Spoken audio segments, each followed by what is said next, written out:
Good morning, good afternoon, and good night, and welcome to the Amateur Otaku Podcast. How is everybody doing out there? I am Brandon Alvarado, the Scarlet fan here, and I'm so excited to be here with you guys today on this Tuesday to talk anime. And not just any anime, The Promised Neverland. Welcome back to our review series of The Promised Neverland, where we are here to talk about Season 2, Episodes 6 and 7 today. And as usual, I'm not here by myself. I'm here and I'm accompanied by the one, the only, the man, Dog Isaac Wolf. What is up, man? I promised myself not to try to make some personal joke, but at the default, I wasn't bravely enough to make something that never lands. I love how, as you talk about it and stumble and fall, it's like a snowball effect, but you don't care. You just keep rolling. Well done, sir. Hi, Isaac. Hello. What is It's up, going my good, man? Leo. You saw Leo Rydell, my man. What is up, my man? Leo Rydell from the Geekly Goods. Thanks for joining us. So you're doing good, Isaac? Yeah, yes, exhausted for reasons that are obvious, but that we don't need to go into details about that. You're submerged into a video game review frenzy, aren't you?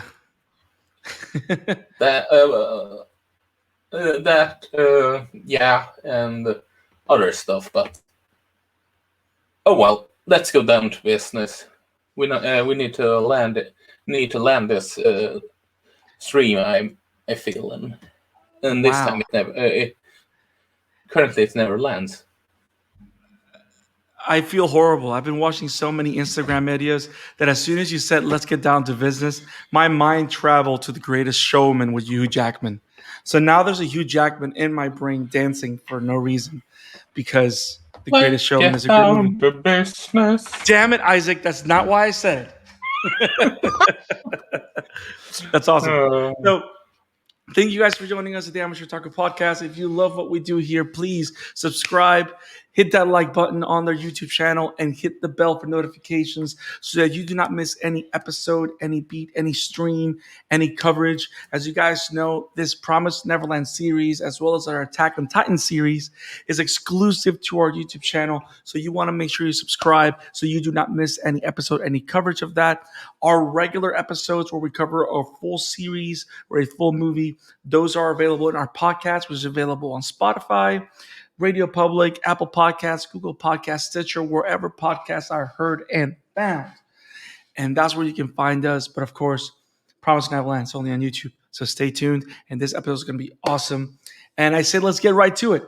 After the last episode where we covered episode 5 and the controversial episode 5.5, which was just a recap episode of The Promised Neverland as a whole, Promised Neverland returned this week or these following weeks was episode 6 and 7. And whoa, pretty big episodes. So let's get to it. Let's go start into that. Episode 6 literally picks up right after episode 5 ends with the revelation of Norman. And Norman is back and he has a plan. And that is pretty much the big deal here.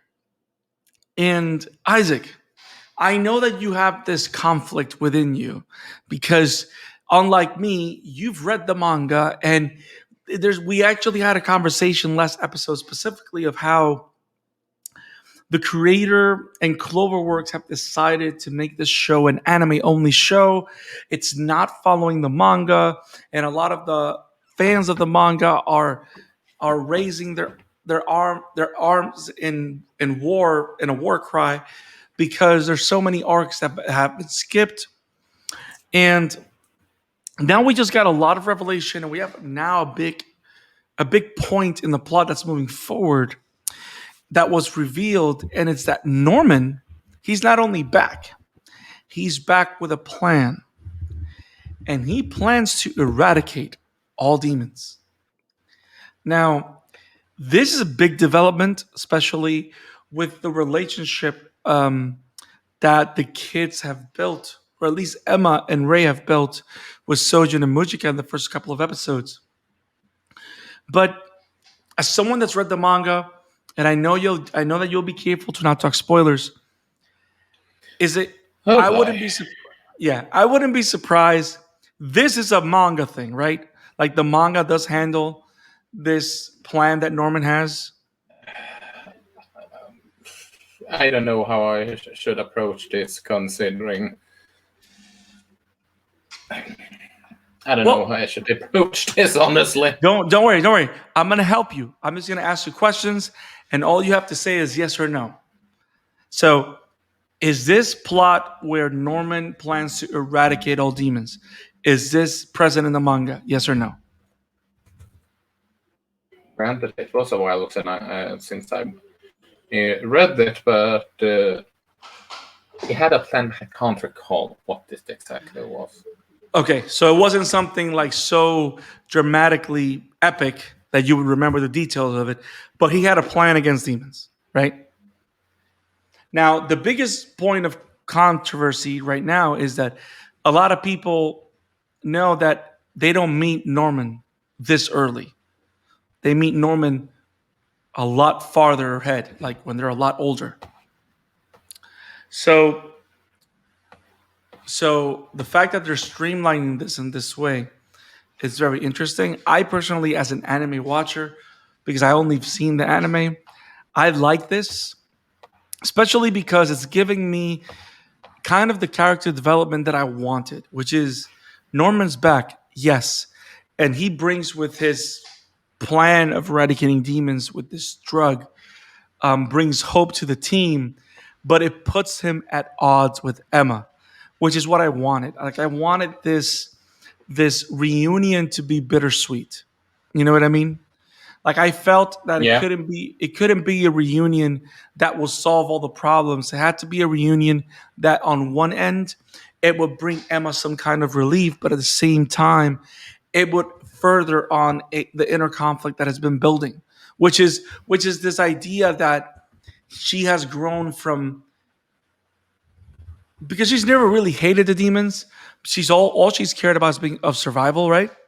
So now Yeah. it's grown into this idea of there should be a way for us to coexist. There should be a way where nobody has to die in order for others to survive.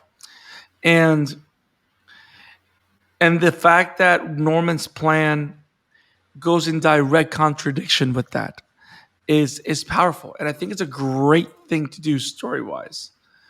You know, when you have three characters that were all friends in a tight-knit group, and now you put them back together, but they're at odds with each other, I think that's always great.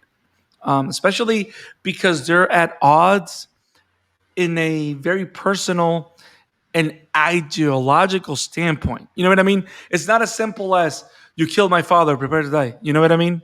It's like they're at odds in ideas. They're at odds in terms of goals, which makes it even more interesting. Is it weird to say that I have never seen Princess Bride?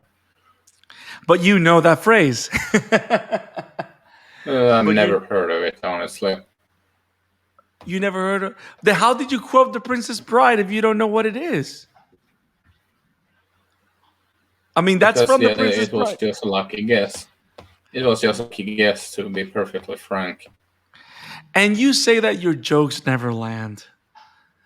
I'm gonna carry on. So,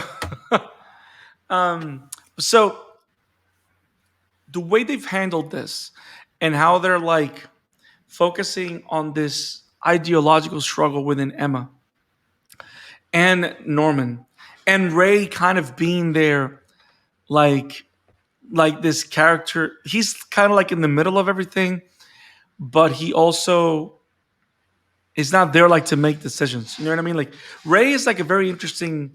He's like the audience watching them both tackle with their philosophies, and at the end, Ray is gonna support both of them in a degree, but whatever they decide, he wants to be with them. Like all he's focusing is staying alive, which is also an interesting perspective for that character. What do you think about the execution of what they've done so far with the episode, with episode 6, with the revelation of Norman, how they handled it? And I know it's hard because I know you've read the manga, but trying to trying to trying to exercise yourself into a anime only possible state. I mean, as an anime only, if I'm looking from the perspective of an anime only state, I would argue that this episode is one of the better when Yeah. it comes to the season. But then I'm just sitting here. It is one half of me saying it's an anime only version. And look at it from that perspective. And from that perspective, it's a good episode. Then we have the other half sitting here with reading the manga and remember that they have skipped a certain arc. And I'm just, no. Look at it from a different perspective. Look at it from a different perspective.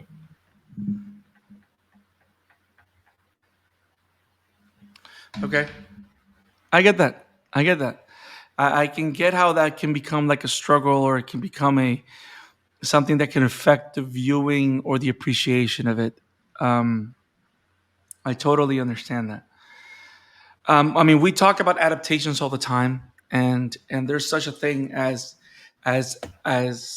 judging an adaptation of how faithful it is to the source material, and that's why I always say that I'm a big fan of understanding a character's or a story's essence. You know what I mean? Because you can always change things, reinterpret things, but as long as the essence of the character, the essence of the story is there, it's going to be something enjoyable and interesting to watch. But I know that this is very delicate because you're not really changing the scenario, you're not really changing the characters. You're just telling a different story in the same setting with the same characters. So I can see how it can be very weird to watch and understand. Yeah, But I appreciate you. But go ahead. It's not like you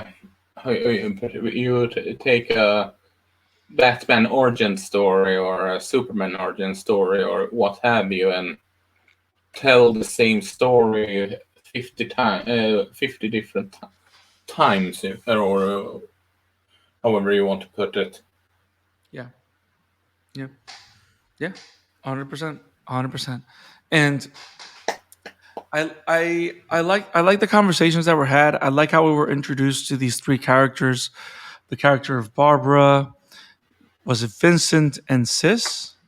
Were the names of them? Yeah. And I like the fact that they're pretty much adults in comparison to the kids, but they follow Norman because Norman is smarter. I like the idea of this whole place called Lambda, like this testing facility and all that stuff. I like how mysterious Norman is, but also how he still finds a way to be gentle with Emma. And of course, we see in episode 7 how that tends to be very different. But the cliffhanger on this episode was pretty good. Like, we got 2 episodes that end both on cliffhangers that are very satisfactory. The first one being the revelation of Norman, and the cliffhanger of this episode, unless there's something else that you want to talk about this episode in particular. But the cliffhanger of this episode being the fact that Norman knows who Mujika is, and he calls her the evil-blooded girl, and then it cuts to black. I know who she is, but I can't say. No. But I find it interesting how the show, in the little episodes that we've seen, and in the choices that they've made, they've streamlined, yes, the story, but the storyline that they're exploring in season 2 is connecting all the characters that we've met so far. in ways that we were not expecting. So I find that pretty awesome. Apart from the fact that I'm glad that we have an angry female character in this show, because all the female characters in the show are mostly young girls and they're nice and gentle. And now we have Barbara that's breaking tables with demon meat. That's actually pretty awesome. Are these manga characters? Yeah. Okay, cool. So we have not seen a character that has not been a manga character yet. So all the characters are originally from the manga, right? Yeah. Okay, so that's a good thing. But yeah, Norman is trying to kill all the demons. Emma's not with it because she wants to try and find a way of coexistence. And I like that they're at odds. I like that setup. I like that idea. I like that thing. Because it's going to make the story very interesting moving forward. Because it's going to be all about that internal conflict. And I think it's going to be awesome. Do you have anything else on episode 6 so we can move on? No, I don't. So episode 7, I think, was the big one. Because we get a revelation from Norman. We get plenty of revelations from Norman. Some on screen and some, so to speak, off screen. And what I mean by that is on screen being with the persona that he shows to Emma and Ray. And off screen with the persona that he shows only to his minions. Because they're like his minions. That's how it feels like. You know what I mean? Like Norman feels. Well, they're calling him boss for a reason. Yeah. And I like how I got this like young Frankenstein vibes. You know what I mean? Like this, like he's like this mastermind that everybody just runs behind. Which is kind of like setting him up to be some kind of villain figure to a degree. I like that twist for Norman. Now, the revelation that we get from Mujika is very interesting. Based on your response before, Isaac, it makes me think. I lost you for a second. You got a bit static there for a second. Can you repeat that sentence? What was the last thing that you heard? What was the last thing that you heard? You talked about that you talked about your answer about to me about the whole them calling him boss. Yeah. So he's like a young Frankenstein, like evil doctor kind of thing. And I like how they kind of setting him up as a villain figure to a degree. I find that pretty awesome. But also the revelation of Mujika being considered this savior to demons in the sense that her blood. So the whole thing about demons degenerating by not having human flesh, I like the whole explanation that I know happens on episode 6, but the whole explanation of demons being able to be human-like because they consume humans makes perfect sense in this world, which makes perfect sense why they would try to breed them, because they do not want to lose their intelligence, which kind of like, I'm sorry, I have to do it, kind of reminds me of the whole father thing in Fullmetal Alchemist Brotherhood, where he's trying to know everything, and that leads him to become this father figure. He went from a very lowly homunculi to this father figure in his search for wisdom of destroying everything in his paths. So it's kind of like the same idea. But this Mujika character apparently has the ability of changing demons' genetic structure so they don't degenerate. So they can probably live lives where they don't have to eat humans, which is very interesting. Which is the best wood for the fire for the argument that Norman and Emma are having of of Emma having this valid point that she wants to coexist and Norman wants to destroy them. So, do you recall this arc being a manga arc of her looking for Mujika?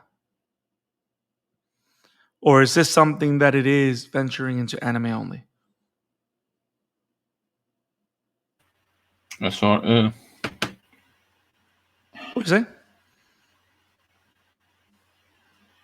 Hello, Shall I Isaac? be honest with? Yeah. Yeah, Do you hear me? I can hear you now. Shall I be honest? It's just in terms of an adaptation. Promised Neverland. Promised Neverland anime is that. Wait, that wasn't. That was. Wait, what's going on? You get what I'm saying, and then as far as I know, that if that happened, it's happening later on. So they're like speeding towards a Pacific arc right now. Yeah, it's like I told you. I don't know if it was previous episode or episodes prior to that, but it truly feels, the more I watch this, that they are rushing this adaptation, and I do mean rushing it. Especially when they skipped the Goldie Pond arc. So let me ask you this. I think it's fair. And I know I'm kind of going on a tangent here, but we've kind of like tiptoed on this for the longest time. But what happens in the Goldie Pond arc that people are crying that it's not happening right now? I don't know if I should spoil this or not. Here's the point. People to read it. I want people to read the manga. That's the problem. Okay, fair enough. Then we won't spoil that. But in its execution, for being an anime only, do you like how the show is putting Norman and Emma? Let you say this. And they arguably meet two of the most important characters in the entire manga that is helping the growth of the kids. They arguably are skipping over two of the most important characters. In this arc. I got you.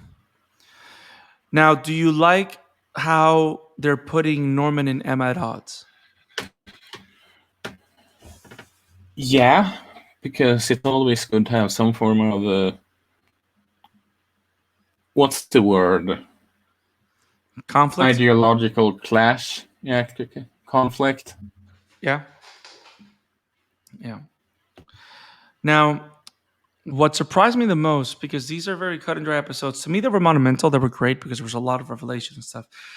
But the biggest thing here is how Norman is acting like this evil genius. And I kind of like the vibe. Especially when he's downstairs in his lab and all these, like, you know what I mean? Like, it has like the Frankenstein vibes, like this dark scientist kind of vibes. But then again, you have the whole thing, and then you have the image of the demon that they have that he's experimenting on, or the demon corpse that he's experimenting on, and the idea that he's only playing with Emma and Ray. But at the same time, he's only doing it because he believes that what he's doing is right. So he's that kind of maniacal genius in the sense that he's only doing this for the good of, like, the ends justify the means. Sort of like a certain main characters that we are following right now, and he's going to have his journey ends arguably soon. Are you talking about Mr. That's Yeager? That's not a spoiler. The manga, anime only people, considering it's pretty obvious even there. Yeah. I could see that definitely. I could definitely see that, and the fact that I like, especially in the voice acting, you can tell how Norman speaks warmly to Emma and Ray, but then when he's downstairs with his minions, he has this cold demeanor. Like he's been through stuff. Because to my understanding, it's been what, a year or almost a year and a half since they left Grace Field House. So it's been a while. And Norman left the house a couple of months before they all escaped. So Norman has been out of the Gracefield house longer. And he's seen things, he's experimented things. And also the fact that he's hiding the truth about its health. Can we talk about the whole thing about them being experimented on? And apparently their lives, their days are counted because they have an illness? Is that what it is?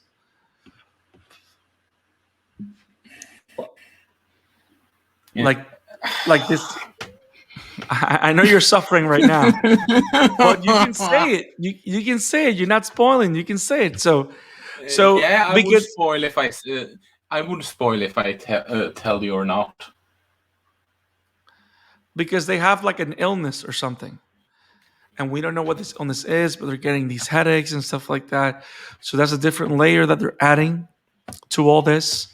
What I want to know, which I hope they reveal soon, is I want to know who did the experiments, because it kind of makes it seem like the demons are the ones doing the experiments on these people, on them and on kids. But also what we've seen so far, or at least how it's been discussed, is that the humans in the higher class and the demons in the higher class are like constantly mingling with each other. So they're like in cahoots. So I wouldn't be surprised if there's humans doing all these things too, not just demons. So that's going to be an interesting thing to see as the story moves further on ahead. I like how the story is moving forward in terms of now Emma is on a journey. Norman is doing his crazy things. I am worried about the kids though, because you're taking 4 of the oldest kids that are leaders and they're leaving all the bunch of little kids by themselves. So I'm worried. I'm worried about the kids. I don't even have kids, and I'm worried about them kids. Well, aren't we all worried about kids at times? Yes, we are. But yeah, I like all that these 2 episodes set up, because they were like the perfect setup for what's coming up now. And I just want to see the stakes get higher. Because even though there's been a lot of conversation about how serious the eradication of demons is, how serious the whole Mujika thing is, how serious Norman is, and all that, we really, really haven't seen like stakes per se. You know what I mean? Like they have cooked some dinner. Oh my god! Sorry, but I had to. You didn't have to. You wanted to. I know you. I had to.